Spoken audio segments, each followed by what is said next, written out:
Hello po mga OFW, mga veggie fruit. Ngayon po ipapakita ko po yung mga nilagay po nating tag. Ay yung unang video po na ginawa ko po, wala po siyang audio, no? So ito po ipapakita ko na lang po yung mga nilagay po natin. Ang paglalagay po ng tag para ma-identify po natin kung kailan po natin sila ginawa. Example po nito, yung layering po natin ng guava o bayabas.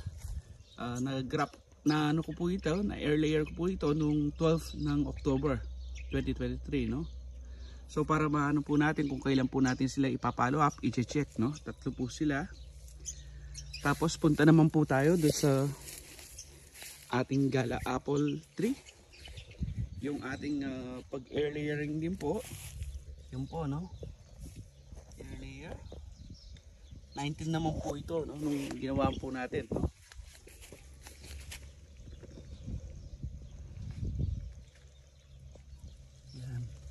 May dalawa po palang hindi po nilagyan ng ito pong dalawa, wala pa po silang tag. Tapos yun naman pong ating grafting. Ito po.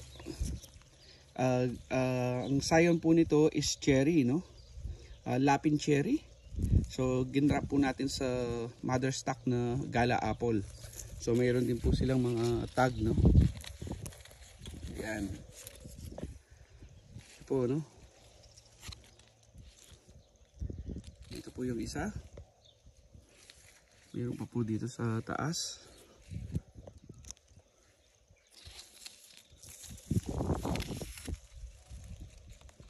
Ito po yung ginrap po natin, no?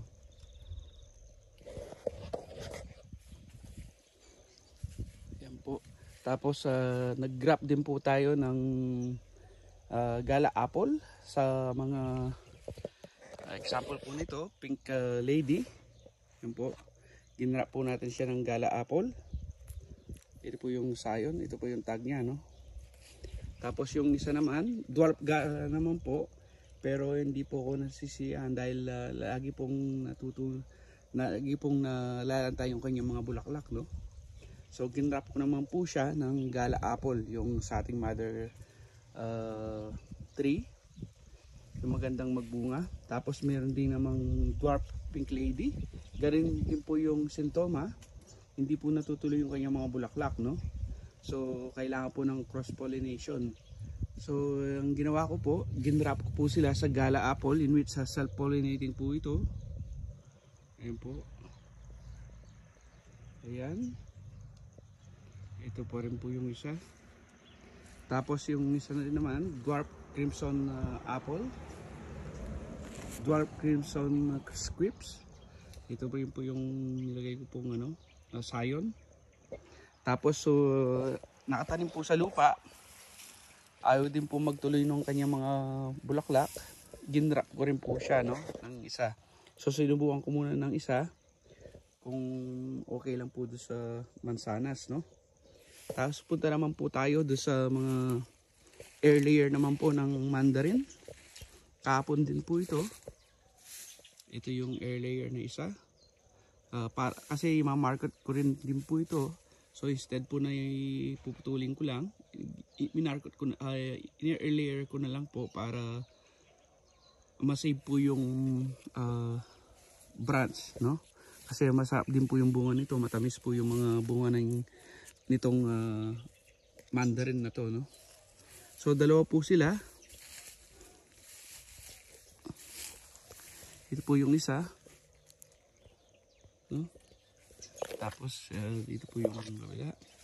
Ginamit ko po dito, ni-recycle ko yung mga ginamit po namin na mga plastic sa coals tsaka sa woolies, no?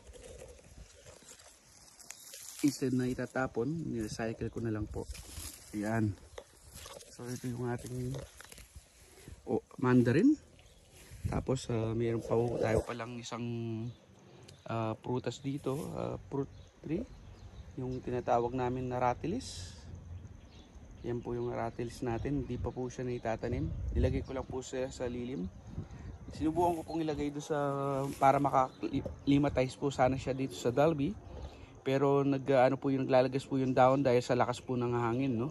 So nilagay ko lang po siya sa lilim, sa tabi ng para ma-acclimatize muna ho siya dito habang mainit po at nagpapalit po yung ano yung weather, no. So punta naman po tayo doon sa ating, ito po yung ating lapid na cherry kung saan ko po kinuha yung sayon.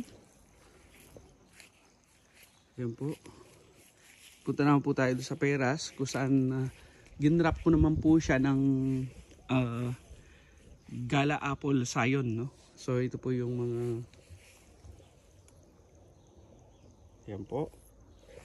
Ito rin po yung isa. Yung isa. Yan po. Sa baba, mayroon po pong walang tag. Yan.